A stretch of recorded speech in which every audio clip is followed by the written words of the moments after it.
Ibrahim Baka, beki kitasa katika klabu ya Yanga na timu ya taifa ya Tanzania, Taifa Stars. Huyu ni askari wa kikosi cha kuzuia magendo hapa Zanzibar, KMKM. Koblo Ibrahim Baka kuanzia leo Machi 17, 2025 atakuwa sergeant baada ya kupandishwa cheo na mkuu wa KMKM Komodo Azana Msingiri. Kuupiga mwingi katika klabu ya Yanga na Taifa Stars ni sababu moja hapo iliyopelekea kupandishwa cheo na mkuu huyo. Unapofanya kitu kizuri, basi ni wajibu wangu kama mkuu wa kikosi na mimi niunge mkono zile jitihada zako kuweza kupa nguvu zaidi, uweze kufanya mazuri zaidi.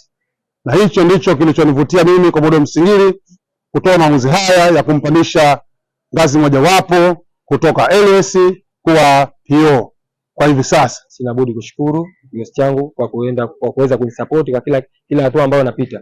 Wao wamekuwa wapo bega na mimi katika kutekeleza majukumu yangu. Kwa hiyo nipende kutoa shukrani zangu za dhati wao, lakini mimi nitaendelea kupambania nchi yangu katika majukumu yangu. Na sasa nimepata morali mpya katika utetezi, kwa hiyo nitaendelea kuipambania nchi yangu. Sergeant Ibrahim Baka alisajiliwa na Yanga Januari 14 mwaka 2022 akitokea KMKM ya Zanzibar.